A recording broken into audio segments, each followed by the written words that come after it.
Hello and welcome to tonight's LOL Esports Roundup. We're going to cover the LPL, LCK, and LEC games, and then preview tomorrow's LPL and LEC schedules. Predictions: I'm 209 and 103. We had a 6-1 day today. Thank the Lord, we had a good day. In the LPL, Team We BLG would play. BLG win 2-0. They end the split 15-1. Team We 7-9. Shun was my MVP. Yagao 10-4-14, 33% of damage. Elk 11-6-12. Cube did well for Team We, going 9-6-8, 26% of damage, solo killing Bin at one point. I really struggled picking MVP for this one because I felt like all of BLG's players were not clean. On in game one was probably the MVP because he had a great team fight in the a great final team fight to seal the deal on Rel, which said, oh, On should be MVP. And then in the beginning of game two, he's doing a lot of work. But then by the end, he died 7 times. And I'm like, I can't have a guy that died 7 times in one game my MVP. I say to myself, what about Elk? Hope solo killed Elk at one point. I thought Hope looked better than Elk in quite a bit of this 2-0 loss. Mid lane, Yagao, I didn't facilitator in game one on the Annie doesn't do him a lot of justice. It makes him seem, not as impactful. So I could see an argument with all that damage that Yagao could be MVP, but I thought Shun looked very good in bringing the team back in game one, and then in game two had a lot of impact. So I think you could pick many different players in this one. It's just hard to pick one that didn't have a glaring, sus moment or moments for BLG. But, this series really didn't mean much for either team. The LPL Week 7 has been pretty lackluster given that pretty much everybody has been locked into the playoffs since, Tuesday? Thunder Talk JDG. JDG win 2-0. They're 13-2. TT end the split 5-11. Sorry, JDG are 14-2. This is the end of the split for them, so they're done. Ruler 10-1-20, 30% of damage, missing 0-3-32. So the bot lane went 10-4-52 combined. UCal 4-3-2, 28% of damage for Thunder Talk. 1XN had the same exact DPM as UCal, but not as nice of a KDA. So, I struggled picking an MVP for this one as well. I picked Missing because, honestly, his KP was extremely high throughout the series, so you could argue that nothing happened without Missing involved, and because of that, if Missing wasn't involved, the team would not have had such an easy time. That's fair. Game 2, Kanavi was very good on the Lee Sin, and frankly, it made me want to pick him as MVP.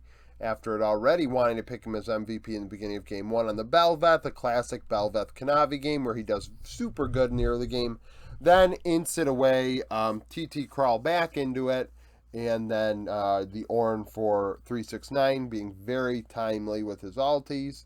Honestly, Knight was like an afterthought in this one. I thought out of all 5 players, Knight was the least noticeable. Stepped on something there for a second. So Missing, did all the work. Did a lot of the work.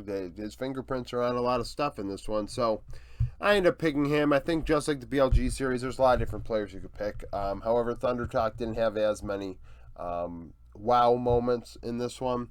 Rare Adam OMG. OMG win 2-0. They're 10-5. Rare Adam on the split 4-12.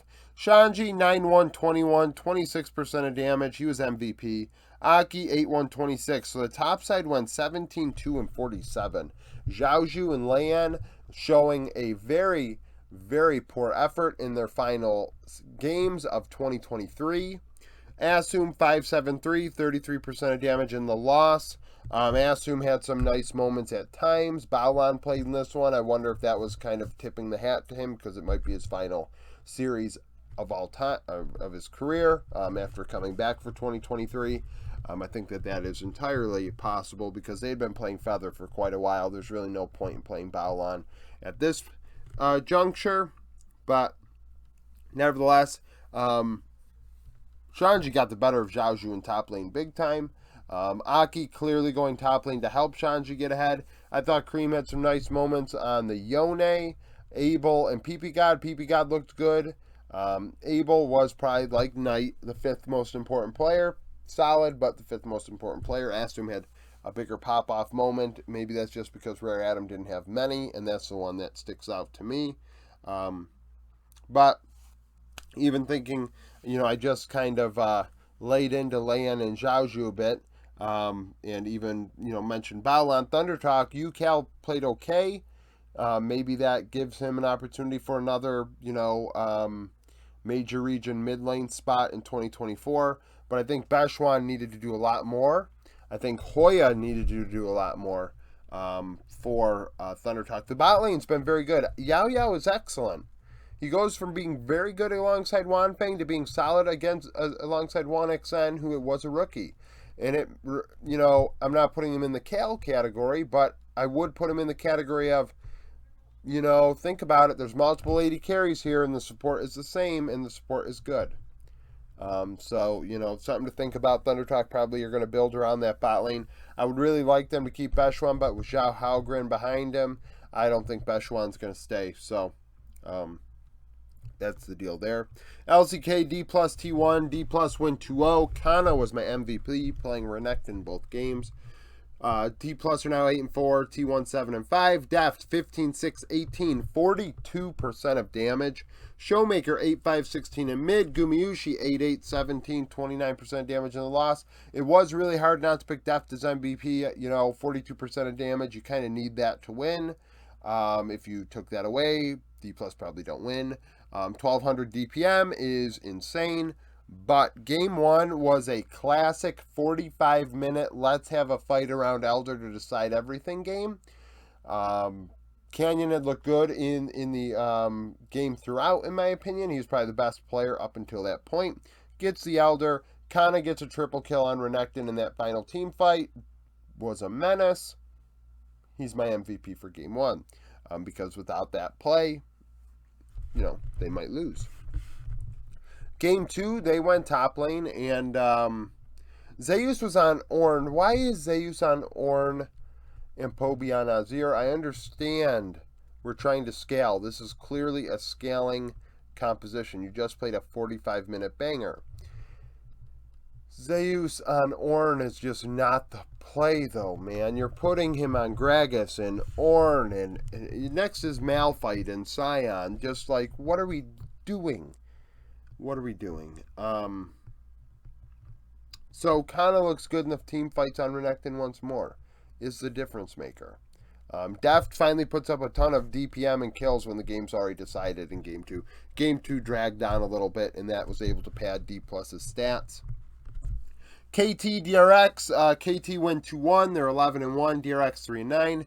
Aiming 22-6-21, 34% of damage. BDD 10-4-25 was MVP. Paddock 13-10-14, 27% damage and loss. It was the aiming show in game 1. Game 2 was the Rascal and Paddock show. Excuse me, Rascal looked super good in game 2. Game 3, DRX had a clear plan. We are going to put Keen's Quinn in a hole, and they did. However, KT would crawl back in that one, aiming having a lot to do with that, BDD having something to do with that, and then the final team fight, I thought BDD was the biggest difference maker, which got him MVP. I thought Cuz looked good throughout this series. Even in the loss, I thought he was okay.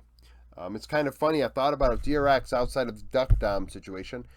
They made all these changes. They had a rookie mid. They had a couple different 80 carries. They swapping between junglers. In the end, outside of the Duck Dom injury, the team is the same from when it started. Rascal, Croco, Fate, Barrel. 80 carry, obviously. So it's funny in a way that that's how things ended up. It's not a shock to me. Juhan isn't fantastic. DRX Fate is better than Yahoo, but Yahoo shouldn't have been playing anyways. So no disservice to that kid. Needs a little bit more time in the old CK cooker, if you know what I'm saying. LEC Heretics BDS. BDS win 2-1. Nuck well, Nuke. MVP 16-3, 15, 34% of damage. Sheo 3-3, 21. Vethio 14-6-6, 32% of damage in the loss. Vethio very good in game one on the Kesa, as he has been. He and I guess Insanity have the two best Kesa mids we've seen consistently this year. BDS, Adam showed up solo outplaying a top lane gank, getting a kill onto Evie. Adam I thought was better than Evie, but that's not a shock. However, he had less DPM than Sheo, and Sheo was pure facilitator in my opinion. So it is definitely one of those things where, once again, Adam is not taking on a bigger role than what we would. Well, he's not taking on a role that we would expect, and that's fine. He can play a facilitator role, but he's not playing facilitator champion, so it's kind of weird. BDS also glorified scrimmed game one. They played Vayne. Nobody has played Vayne well so far, so I don't know if one day someone's going to play it really good, or it's just a scrim champ, but we're seeing it. Yanko's not doing enough. Nuke taking over in games 2 and game 3, and Vethio not responding. Flackid being put on Seraphine duty. We had Ziggs and Seraphine games 1 and game 2. What are we doing? Flackid's been dealing more damage. I mean, Flackid's been dealing a ton of damage for the team, all split long, win, loss, and they don't have draws. So for him to be put on Seraphine duty, I don't know what that's about. Nobody is playing Seraphine, and I don't want to see Flackid on Seraphine at all. I don't want to see it. So Heretics fall because they aren't drafting very well today. BDS didn't draft much better, but BDS win. Vethio showed up. I mean, that 14-6-6 speaks for itself.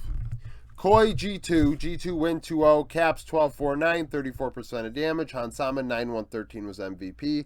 Sisgenda 3-8-9, 29% damage in the loss. Sisgenda was dominant in game 1 into Broken Blade. He was ahead by quite a bit.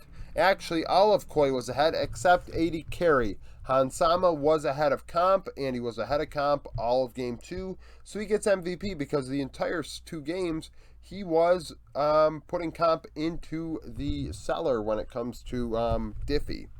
And, I mean, it is what it is. G2 did go to bot lane to secure that in the early game. They did gank, but ganked successfully. That does matter. And then one gank does not turn into a 1.5k gold lead, and that's what happened in that role. Caps, honestly, I thought his Nico wasn't very...